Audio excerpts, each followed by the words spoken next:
And thank you for joining us on KGW Plus at 12:30. I'm Tim Gordon. We continue to track the ongoing weather impact alert in our area. But first, to breaking news out of North Carolina. Retired NASCAR driver Greg Biffle, who grew up in Clark County, has died in a plane crash, according to sources close to his family. You see what was happening there. Happened around 10:15 Eastern time at the Statesville Regional Airport, about 45 miles north of Charlotte. Flight records show the Cessna C550 was registered to a company run by Biffle. CNN is reporting 6 people, including the pilot, were killed in that crash. The FAA is now investigating. Biffle graduated from Camas High School in 1988 and before his NASCAR career, raced in the Northwest Stock Car short track circuit, including races at Portland Speedway. Well, the United States government has admitted fault for the mid-air collision over the Potomac River in January. The admission was in response to the first lawsuit filed by one of the victims' families. The collision between American Airlines Flight 5342 and a U.S. Army Black Hawk helicopter killed 67 people aboard the aircraft. In the filing, the government admitted that the air traffic controller violated visual separation procedures and the Army helicopter pilots failed to maintain vigilance. Brian Walshe was sentenced to life in prison without parole for killing his wife nearly 3 years ago in Massachusetts. The judge in the case also ordered Walshe to serve consecutive prison sentences for 2 other convictions that he pleaded guilty to ahead of the trial. A jury in Massachusetts convicted Walshe of first-degree murder earlier this week, finding he had planned to kill his wife Anna just hours after ringing in the new year in 2023. Her body was never found. And on the war in Ukraine, President Zelensky is in Belgium today, asking the European Union for a massive loan for his country to keep fighting using Russia's frozen assets. He accused Russia's President Putin of wanting to continue the war. The Trump administration now has a deadline of Christmas Eve for those peace talks. Western Europe and the U.S. say they will provide security guarantees for Ukraine if there's a deal, but Russia has expressed opposition to that. And back in our area, we have a flood watch in effect with rain in the forecast today and tomorrow. Here's a live look up at Timberline Lodge. Meteorologist Chris McGinnis has the details for us. And Chris, what have you seen so far? Well, we had good snow up in the Cascades early this morning, but as that camera points out, the snow level, as expected, shot up. It's now up over 6,000 feet and will probably go a little higher before it drops tonight. Right now, and over the last 3 hours, the rainfall rates have begun to tick upwards just a little bit. And at last check now, we've got about 3/4 of an inch of rain since midnight here in downtown, about 2/3 of an inch of rain out at PDX. And the rainfall rates, as I was just looking at over the last half an hour, are starting to pick up to the order of about 2/10, 25/100 of an inch of rain per hour in some of the heavier pockets here, which you do the math. 4 hours of that, we get another inch of rain. 6 hours of that, we get another inch and a half. So again, a steady, moderate rain out there. In some cases, pockets of heavy rain, especially in the Coast Range and in the Cascades where the snow levels have shot way on up there. All of that together keeps the flood watch going, not only for the possibility of urban and street flooding during the rain, but then after, as some of the bigger rivers slowly respond to all the tributaries draining into them, to the tune of another 5 inches of rain plus up towards rhododendron. You can see the bullseyes of the purples and pinks on the map, indicative of 5-inch rainfall potential still from now until the end of this rain event in the Cascades, and maybe another 3 inches or so in the Coast Range. So all of that, of course, drains into the rivers and the rivers start rising. So river flooding is a potential, but we've also got, again, flooding on area roadways as well for the afternoon commute. It is going to be a slog out there. Don't drive through standing water, and just be prepared for a very slow afternoon commute. Out the door right now, again, the cloud deck continues to lower. It's 43 at the airport. It's much warmer in Salem where the breeze is out of the south. Temperatures will eventually get there, but it's going to take a while. Once that breeze kicks in, we should shoot up into the upper 50s later this afternoon. When this is out of here and when we get some Cascade snow back in the picture, I've got that more with our 7-day forecast in just a few minutes. Tim? All right, Chris, thanks. We'll see you then. And power outages have been a big deal. I'm taking a live look now at the outage maps.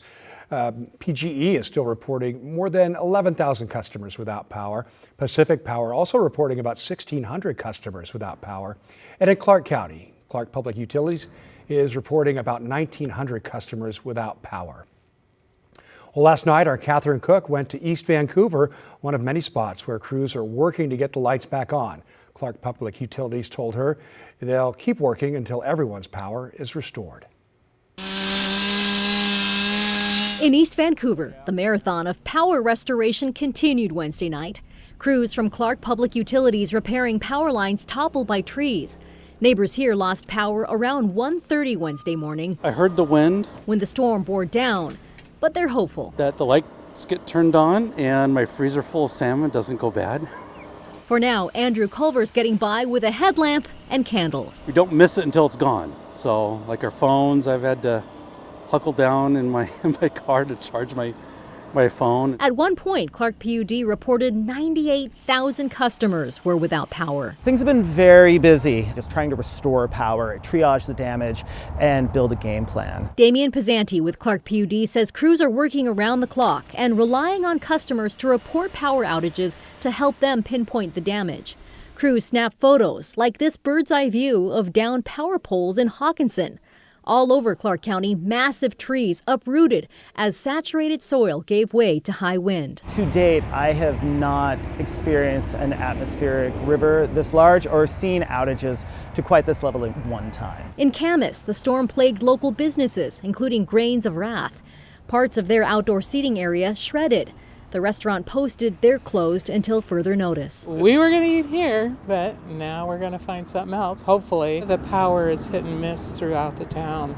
Some things are open and right next door, some things are closed. Back in East Vancouver, a sober reminder that this was just round one. As we are digging ourselves out of this storm, we are actively planning and discussing how we're going to prepare for the next one. And for that reason, a message to crews from Andrew, co-signed by countless others. I know that they're working very hard, and thank you very much for all that you do. Catherine Cook, KGW News.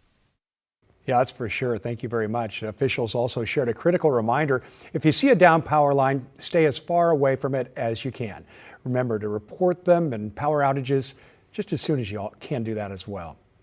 Well, yesterday we saw dozens of schools and entire districts either on delay or canceling school altogether. So far today, we know that the Clatskanie and Lincoln County school districts both started 2 hours late. Woodburn Elementary in the Camas School District is closed because of a power outage there.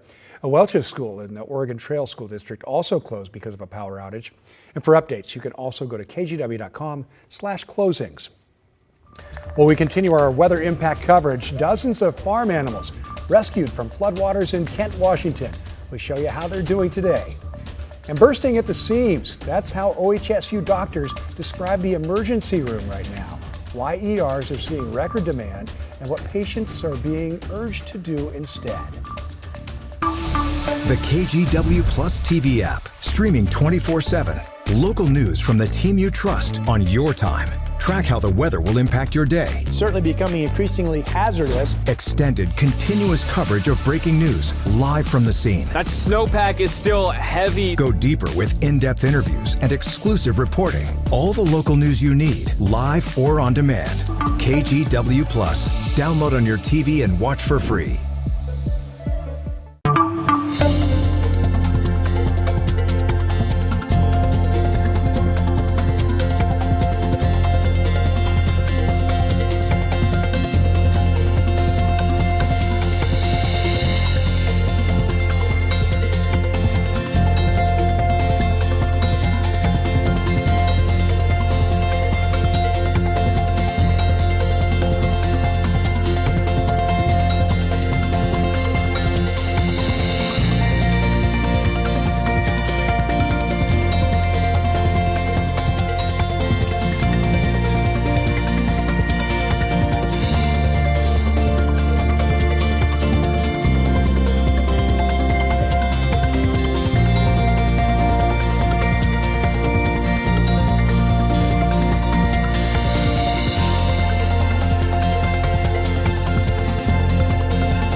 The KGW Plus TV app, streaming 24/7. Local news from the team you trust. Track how the weather will impact your day.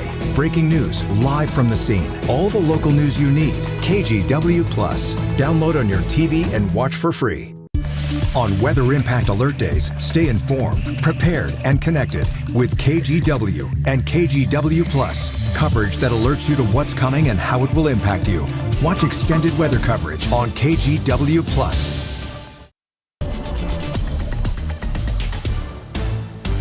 Dozens of animals are safe after being rescued from flooding on the Green River in Kent. That's south of Seattle. 15 farm animals and 20 birds were taken to higher ground. Madison Wade went to visit them. These animals, oh my gosh, they're so cute, are all now out of the floodwaters. Yeah, we get to take care of everybody.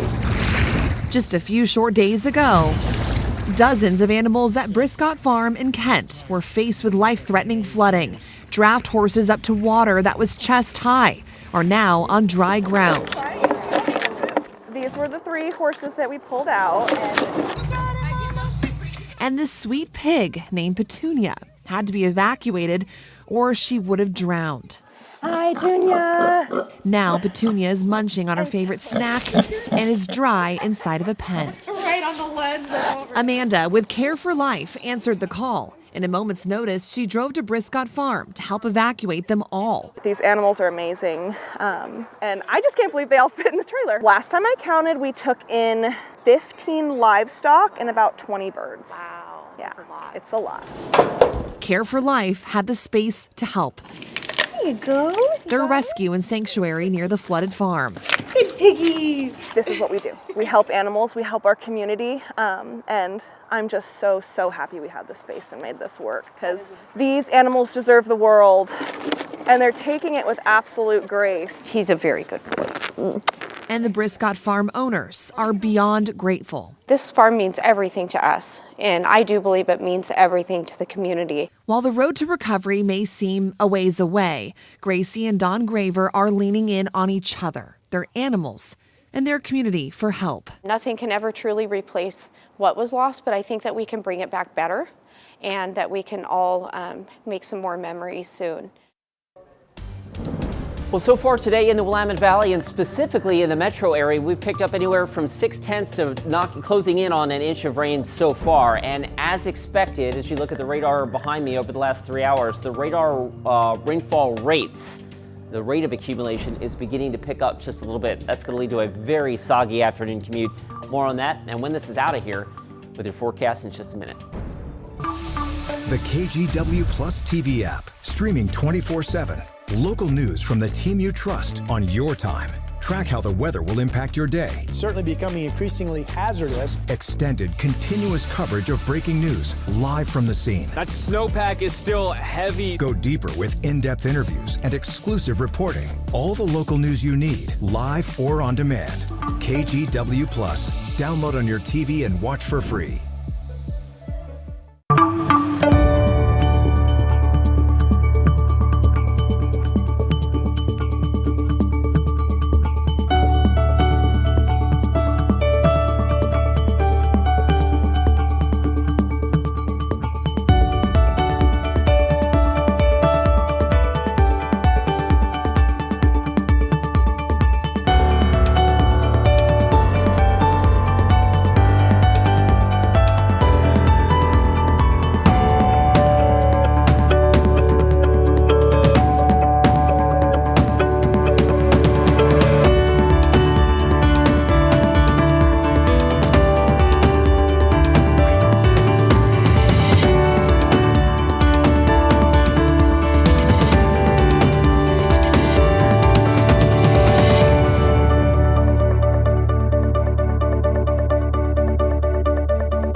On weather impact alert days, stay informed, prepared, and connected with KGW and KGW Plus. Coverage that alerts you to what's coming and how it will impact you. Watch extended weather coverage on KGW Plus. The KGW Plus TV app, streaming 24/7. Local news from the team you trust. Track how the weather will impact your day. Breaking news live from the scene. All the local news you need. KGW Plus. Download on your TV and watch for free. Well, some evacuation orders have been lifted for parts of Pacific Washington, south of Seattle, after floodwaters receded in parts of the city. A levee broke on the White River earlier this week, causing all kinds of problems. People in more than 200 homes had to evacuate. Again, water has started to recede from streets there. That is good news, with crews working to install temporary sandbag barriers to block the overflow. The National Guard also called in to help. My kids are asking Mom, why is like the Army outside? What can you tell them? They're here to help. Now, King County is still warning people in the city of Pacific to stay on top of the latest conditions because more evacuation orders are possible. All right, Chris McGinnis is here tracking everything for us in our area today. Yeah, the KGW weather impact alert continues today, tomorrow for the flooding rain that's falling, which will cause some flooding on area roadways and then eventually the rises on area rivers as well. So I've got a couple of updated numbers for you. Hillsborough now up to 0.83, PDX up to just shy, or actually right at about 2/3 of an inch. And again, we are continuing to add to this. As I was just looking at some of the radar estimates, also the actual observations out here in the Oregon Coast Range, indicative of rainfall rates that are knocking on the door of a 1/2 inch per hour in at least a couple of sites in portions of Tillamook County and western Yamhill County. Now, it's not to say that we will realize those types of rainfall rates over the heart of the I-5 corridor here, but obviously as you get up in elevation, that helps enhance the precipitation rate. So that's what's going on in the Cascades right now.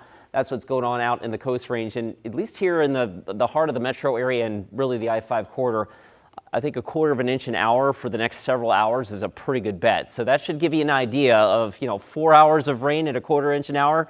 There's another inch, and you can imagine what that's going to do to our commute this afternoon, in addition to, of course, the possible flooding on area rivers. So that's why the flood watch, by the way, is extended to Saturday. The actual rainfall with this event will be over late tonight, but it takes a while for the water to drain out of the hillsides and into the streams and then eventually into the bigger rivers that will be susceptible to flooding. But in any event, here's a look at some of those rivers, and this is right off the National Weather Service webpage, by the way. You can go and check this out for river gauges. Hood River is one that's going to be susceptible to some flooding.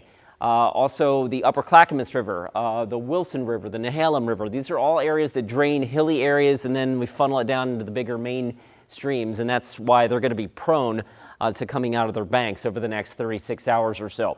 Here's a look at the rainfall potential between now and Friday morning, and again, the lion's share of this is going to fall between now and about 10 o'clock.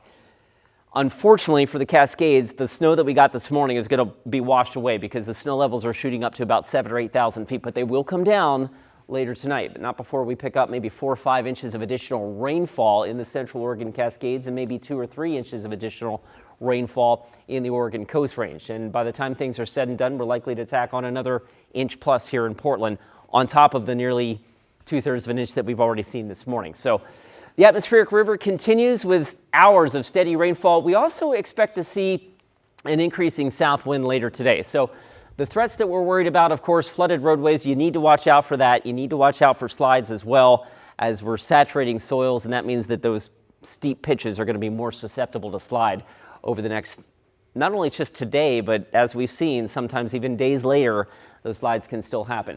It's 43 at the airport right now. Here's Futurecast. Again, as we roll through the afternoon, these yellow and oranges on here are going to be indicative of rainfall rates upwards of 0.2 of an inch to maybe 1/4 of an inch per hour right over the I-5 corridor. So again, that's just going to be making for a gnarly afternoon commute. Heavier rainfall amounts in the higher terrain of the Cascades and the Coast Range will obviously lead to significant rises on those rivers as well. This is a fast-moving system, and most of that precipitation is going to be winding down by midnight. Look at this. The snow levels also plummet in the Cascades, so we will return to seeing some snow there.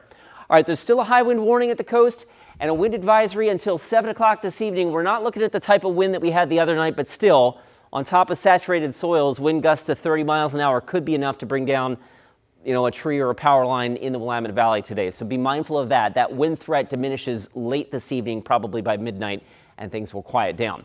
Temperatures are kind of chilly right now, but they will respond once those south winds kick in up to the upper 50s, we think, later today.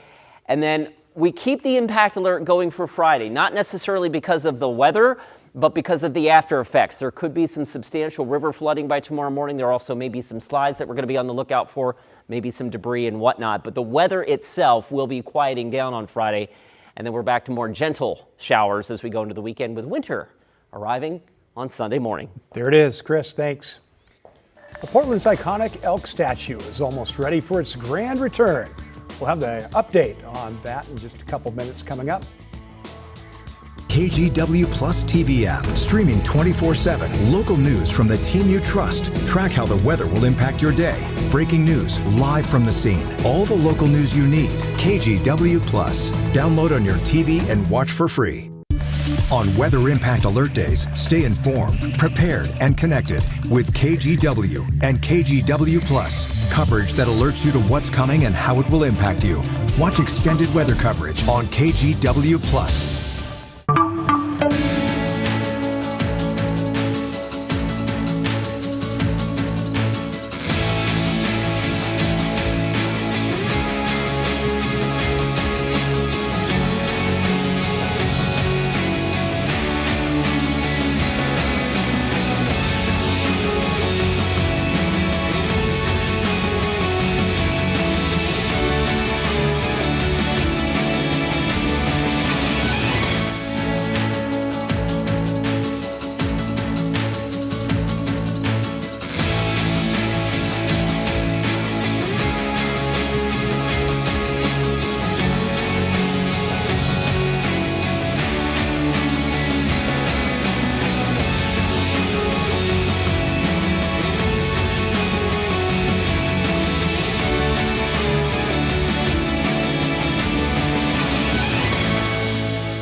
We have now issued a weather impact alert. We could expect conditions in some parts of our area to change drastically pretty soon, right? And very quickly, yes. This is significant rainfall coming our way. You'll definitely want to be extra cautious. Certainly becoming increasingly hazardous. We've got the potential for some tree limbs or even trees or power lines to come down. Of course, when you hear thunder, it's always best to take cover.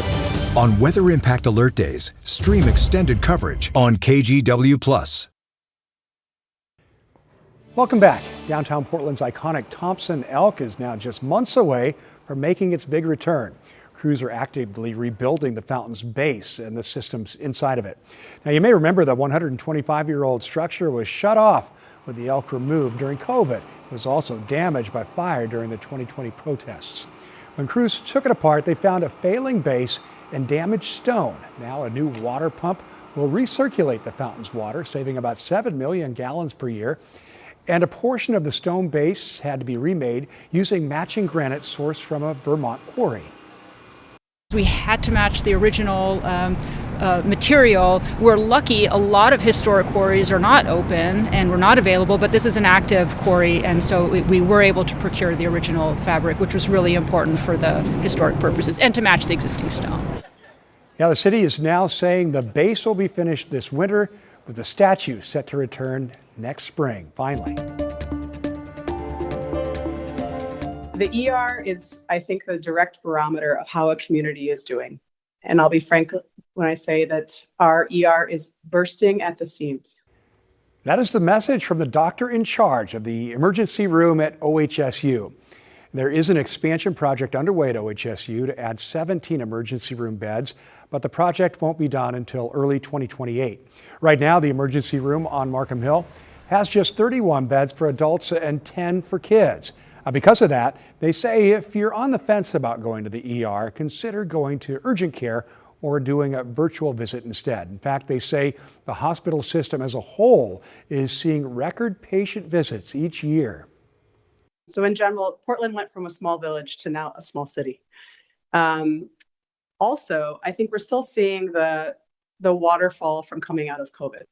During COVID, people couldn't access their primary care physicians and did not want to seek preventative care because they were concerned about risk. And now we're still seeing the ripple effect of that. Important to say, if you need emergency medical help, do go to the ER. Again, that expansion project at OHSU is set to add 17 ER beds, though not until early 2028. We'll be right back. On Weather Impact Alert Days, stay informed, prepared, and connected with KGW and KGW Plus. Coverage that alerts you to what's coming and how it will impact you. Watch extended weather coverage on KGW Plus. The KGW Plus TV app, streaming 24/7. Local news from the team you trust. Track how the weather will impact your day. Breaking news live from the scene. All the local news you need. KGW Plus. Download on your TV and watch for free.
have now issued a weather impact alert. We could expect conditions in some parts of our area to change drastically pretty soon, right? And very quickly, yes.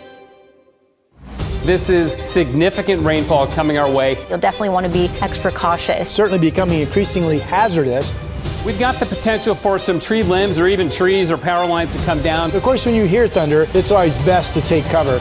On Weather Impact Alert Days, stream extended coverage on KGW+. All right, Chris Migaday, so you got new rainfall totals. Yeah, so Salem knocking on the door of an inch, 0.96 at last check. It'll probably be up over an inch by the time we leave the desk. I mean, like literally the rainfall rates are now up to, 0.15 of an inch an hour or more, and they will be like that as we go through the rest of the afternoon, just in the lower terrain.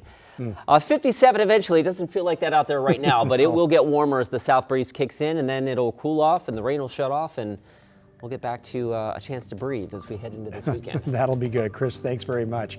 And a reminder, we've added more live news to KGW+. Tune in to Sunrise exclusively on KGW+ from 7 to 9 a.m. and later tonight at 5:30. We hope to see you.